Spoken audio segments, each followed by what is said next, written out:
Welcome to What's a Beautiful Life Anyway? I'm your host, Jill Bennett. This is the channel that shares ideas to help you live your best life, because life can be beautiful if you live consciously. Hi, Jill. It's really good to speak to you today because normally you're on the other side, you're doing the interviewing, but we're taking this opportunity to share your life in Mallorca and the business that you've co-founded. So very excited about that. But first of all, for those of you who don't know Jill, Jill has run a health and wellness business for a number of years and moved to Mallorca in not 20 July 2019. So before lockdown, really. Yeah. And prior to that, you had a corporate role working for the government, and that included the Foreign, Commonwealth and Development Service. You decided to take early retirement, and since then, I guess the world has been your oyster. So we want to find out more about your Yeah. interesting career since leaving corporate life and your life in Mallorca, and more importantly, what you're now doing in terms of the business that you've co-founded, uh, which is helping people who want to move to the island of Mallorca to live or to invest or to retire. So, do you want to fill us in a bit more on your background? Is there anything that you'd like to share before we get into Mallorca and life on the island? Yeah, it's funny, isn't it? You meet people in life and they seem to have lived in the same place their whole lives. Mm. Um, for part of my life, from um, age 12 until I was about 18, I lived in a small village called Albrighton in Shropshire, not far from Wolverhampton. And there are still people I know, and they're still there, and they were there before me. So they've lived there their whole lives. And I just can't imagine that. For me, I was a forces child for the first 12 years of my life. So I was born in Cyprus on an Air Force base, lived in Singapore, traveled around every sort of 3 years or so, and lived in lots and lots of different countries. And I was painfully shy as a child, so that wasn't the easiest childhood to have. But I think it sort of helped me then become the sort of person who can just go and live somewhere where I don't know anybody and make a life for myself. And after a number of years in government service, working my way around different government departments, wherever they'd promote me. I ended up at the Foreign Office, the Foreign Commonwealth and Development Office as it is now, and managed to head up an audit team. And in my time with them, I think I went to somewhere around 27 different countries in the world. So, yeah, and it was places that you wouldn't dream of going, or a lot of them, places you wouldn't go to on holiday. So it was Brazil, it was China, it was Taiwan, it was deepest, darkest West Africa. So Yes. it was fascinating, absolutely fascinating, because you just saw all these different ways of life. And I felt humbled that you would see people with so little and they would be so happy. It was just an incredible thing to witness. Fast forward, and I, at age 50, took early retirement because I'd really had enough of the lack of opportunity for women who wanted to work part-time in the Foreign Office. So even though they claim it's equal opportunities, there's no way it was. And I decided to walk away from it, left, and was just going to be a stay-at-home mum. I don't mean just a stay-at-home mum, but I'd had my children late in life, so I still had quite young children, and I was taking them to and from school, and I just got bored. And I thought, no, I need something else. I need to, have something else in my life. So that was when I first developed some wonderful products, health and wellness products. And through that, and learning everything there was to know about health and helping people with different aspects of health, um, I'm now training to be a health and nutrition coach. And it's just, the world has been my oyster. If I'd known that you could have so much fun when you're supposed to be working, I think I'd have probably stepped away from government service sooner and been more of an entrepreneur. And then, of course, yes, last year, a few of us set up Mallorca Home Hunters, and that's proving to be very exciting as well. Fantastic. That's really inspiring to hear how you've created other interests and it's really evolved and changed your lifestyle because now you're living in Mallorca and you were living, I think, in Surrey. Is that In right? Surrey, that's right. Surrey. Yeah. Well, you still got a home in Surrey, but you moved to Mallorca. What prompted that move? What made you decide that you were going to? It was really a whim. So Oh. it was so weird. We had I've always been sort of into property. So we would buy a property, renovate it, live in it for a few years and enjoy it and then sell it and move on. And we ended up in a really nice home in Surrey.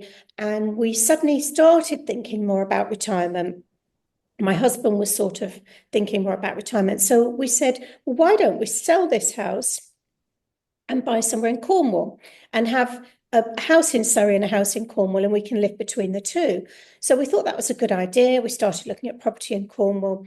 And then one day I was on the A3 in Surrey, which leads to the M25 or into London, depending on which way you go. And I was just stuck in traffic. And I thought, oh, goodness me, my grandparents, my father was originally from Devon. And we used to go down often, summer holidays, and it would take hours and hours to get there. So I sat in the car and I called my husband from the car and I said, you know, Cornwall? And he said, yes. I said, what about Mallorca? Susan, to this day, I don't know where that came from. Divine intervention. It was definitely divine intervention. I hadn't been here since the 80s. I'd had a girls' holiday here in the early 80s. And my husband hadn't been here since he'd been on a cycling training camp in the 70s. So it was really bizarre. But we then booked to come out here for a week over Easter. Kids came with us. I mean, I keep saying kids, they're now young adults. We travelled around the island trying to decide where we'd like to go and looking at various properties. And we met a really nice estate agent. And she was much more switched on than a lot of estate agents because she took us to see lots of different types of properties and in different areas to help us narrow down where we wanted to be. Once she'd narrowed down where we wanted to be and the type of property we wanted, she was quite prepared to go to any agent, find us a property to look at.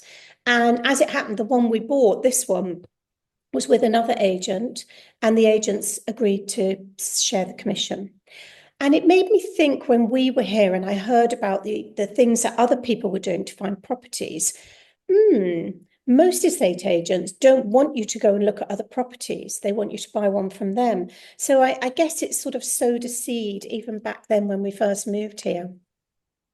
Brilliant. And did you own more than one property in Mallorca? Or did you just buy this one property you're living in now? Because I think you've renovated the I property you're have. in. Yeah. Yes. So this one we're in now, we bought in July 2019, and it now doesn't inside it doesn't resemble really the property that we bought. But during COVID, I was a bit bored. And the estate agent who found us this one said, I've got an apartment going for a really good price in the port. And I know you enjoy doing up properties. Would you like to have a look at it? So I said, yeah, I'll go and have a look at it. Saw it once, bought it, and then just ripped the inside out. So it was 3 beds, 2 baths. It had a private roof terrace. It was a 3rd floor apartment, private roof terrace. And I renovated the whole thing. So everything from, I knocked a wall down and made it more open plan. I did rewiring, new floors, new ceilings, replastered walls, new wardrobe, fitted wardrobes, new kitchen, new bathrooms, and even redid the roof terrace. And the roof terrace, I wanted PowerPoints and lighting so that people could actually make that a room as well. And yeah, I loved it. I did that and then sold it again. Wow. So basically, you've got a ton of experience then, because you've been living on the island for some time. You've got some really good connections. Plus, you know what it's like to actually buy a property, go through that whole process, and also to renovate. So you've renovated 2 properties. Yeah. in different areas and different types of property. So in kind of a relatively short period of time, you must have acquired a lot of experience, which is useful for your new business as co-founder of Mallorca Home Hunters, which is a property search company, which is fantastic. So it's kind of like, I don't know, fate that's drawn you to live in Mallorca and then to be able to develop your lifestyle there and also your businesses. Because I know you do continue with your health and wellness business because we've got Yeah. that in common as well. Yeah. And Mallorca has that vibe, doesn't it, now about retreats, yoga, health and wellness. You've got the outdoor lifestyle. Tell us a bit more about what your lifestyle's like now as compared to perhaps it was in the UK when we don't get much sunshine. We've got nice Yeah. sunshine this Yeah. this last month. We get 300 days sunshine a year. Yeah. I think it may be a little bit less this year because we'd had no rain for a year. Mm. And then this winter has been a very wet winter for us. But in all honesty, it was desperately needed. And even though we've had a lot of rain this winter, the reservoirs are still only about 40% full. Touch wood, I've never known a water shortage since I've been here, even though we can go a year without rain. So they're very clever. I think because there's a Tramontana mountain range, water comes down and it's collected quite well. So my lifestyle here, I mean, in the UK, I loved going to the gym and I loved socializing with friends, etc. But here, it's very different. I mean, you probably go out more often because I do a lot of exercise classes. I do about 5 classes a week. I love to hike. I love to cycle. I love swimming when the pool warms up a bit. The pools are not heated here generally, which there's no point really. So yeah, it's just about getting to a temperature I can get in now and have a swim. The sea is pretty warm all year round. I've swum in the sea even on Boxing Day. So it's pretty much a much more outdoor lifestyle. Even when you're working and you're at home, we have doors here and we have a door there, and they'll often all be open. Terrace doors, everything will be open during the day, so you've just got that lovely flow of air going through. And I think you're right, the lifestyle here, we're a small island, fresh fish is abundant if that's what you want to eat. It used to be quite difficult in the north for vegans, but it's getting much, much easier now in the time that we've been here. But you can go anyway to Palma and other places, and there's wonderful markets. So you can buy lots of lovely fresh produce. And yeah, it's just a really healthy way of life. Nice Mediterranean diet, which we all read all the time, is a really good thing for you. We're not huge drinkers, but if we're going to have a glass of wine, we'll pick a really nice wine. Really, there's so many. I think there's 40 vineyards or more than that on the island. Ah, I've done 40. lots of 40, I know, in this tiny island. Lots of Yeah. golf courses. It's cycling paradise if you're a cyclist. The roads are really smooth and lovely, not full of potholes. So yeah, it's just, So everything you much going for want it. for, really. Yeah. Yeah. Yeah. Sounds wonderful. And also I get the impression that you're part of a really good community, which is another aspect that is really good for our health, isn't it? Being Very part of good a for our health. community, Yeah. getting support, and being able to organize things and events. Because I think that's another thing that you do is help people. You organize events to go out and visit places and groups. Yeah. Yeah, we've just been organising actually. We're having an early Easter lunch. I've got 17 ladies signed up for that, and also a beach cleanup. Oh, So okay. because of all the things that come in, there's one little Gosh, that. cove near us, and all this rubbish gets in and storms and winter. So yeah, we're having a nice little beach cleanup a week on Saturday, and we'll go. There's a bar Mallorca's just opened. People sometimes worry when you live in a holiday resort that everything closes in the winter. It's much quieter in the winter. Lots and lots of things do close, but you're more likely when you go out to see people because there's always places open to eat and to go for a drink or whatever. And so you bump into people all the time, and you make new friends, and Yeah, no, it's lovely. The other wonderful thing about living on an island like this is that you can go to other parts of Spain and other islands so easily. Tomorrow, I'm flying to Seville first thing in the morning just for 3 nights, just to have a little break in Seville. So that's another really good advantage of living on an island. And I get the impression that in terms of remote working, that's worked quite well for you because you've got clients all over the world or all over Europe and the UK. So there's co-working spaces and you Yeah. can work from home. So you've got all the facilities there. So why not be sitting in the sunshine Yes, if yeah. you can? Yeah, I mean, internet connections are generally good. Streaming TV is easy, and is always a good indication of how good the internet connections are. I quite often sit outside in the summer. I have a covered area, and I just take my laptop outside and work there. There are co-working spaces, there's networking groups, lots of ways of meeting other people. The group I organise is linked to a group on the mainland, which is called Costa Women, started up in the Costa del Sol, through a lovely lady called Ali Meehan. And there's a business arm to it and a social arm to it. And I run the Mallorca group. So it started off with just me, and I now have over 100 members. And we do lots of lovely things. And I may do link out and start the business one in the future. Wow, so lots of opportunities to Yeah. be part of a community, to do lots of social things, to be active if that's what you're into. Is there anything else that you really love about the island? Oh, it So is much. a beautiful island. And there's culture as well, isn't there? So Oh, if you lots of like culture. concerts or you Art, yeah, art. huge Mm. art communities. There's always something going on. They're very keen on fiestas, so bank Oh yes, holidays of here. course, the festivals, yeah. Lots of fiestas, and you're never far from. I mean, we live on the north of the island, but it still only takes us 40 minutes to get to Palma. Mm, So you've mm. got all your main shopping areas are there, although we have a shopping area here.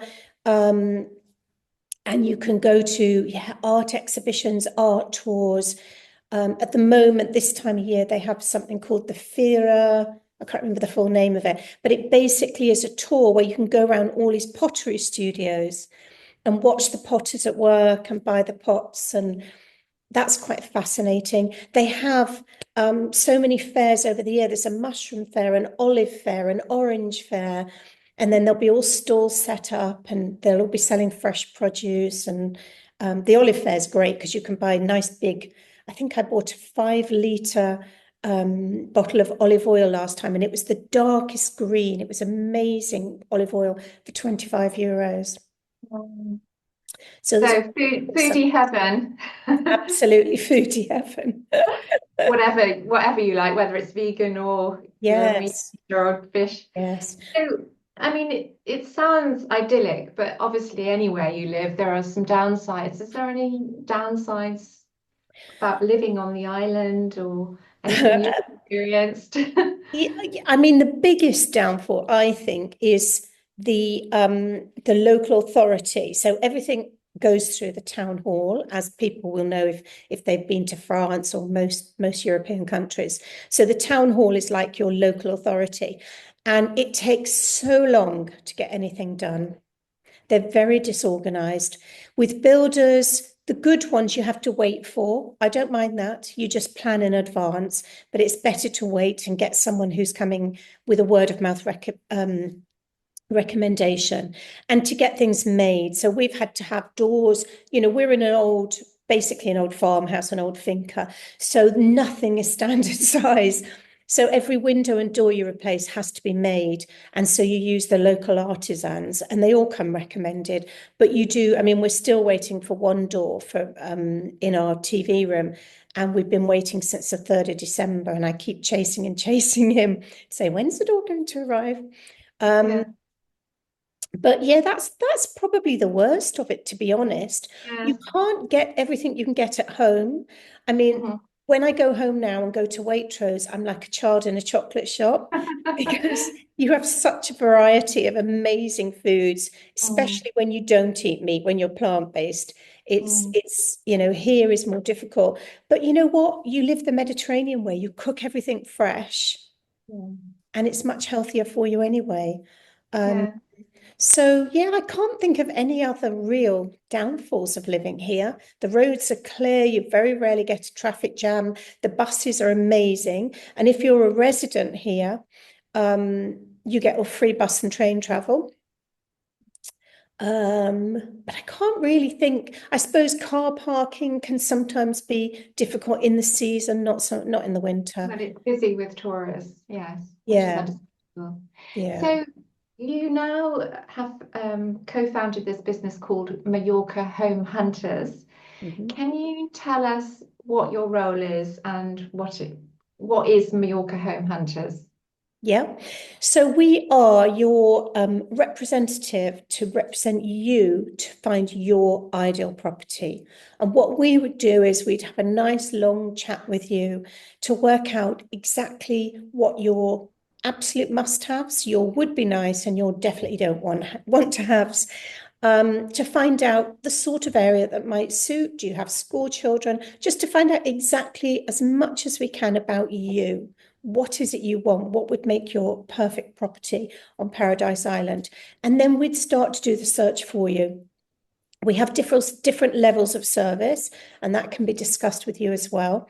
But if you want a top level of service, we will go and look at properties, draw up a short list for you. You would fly out and we'd take you round to have a look at the properties and even then provide you with details of local doctors, health insurance.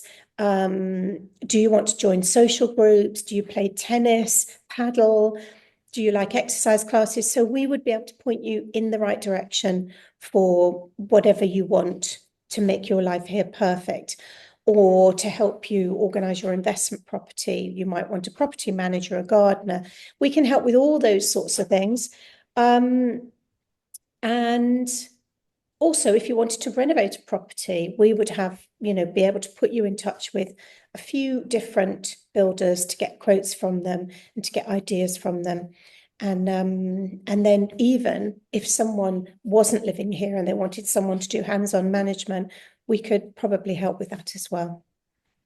Sounds great because I know, it's such a big investment, isn't it, when you're moving house? But when you're moving house in a new place, in a new country, then there's all sorts of things that you need to be aware of. So having somebody who's actually gone through the process, who's lived on the island, who has a great network of connections, all those things really can help make it much easier Oh yeah. in terms of finding your ideal home. Yeah. So, I think so many people, sorry to interrupt you, Susan, they don't do these things because they're terrified.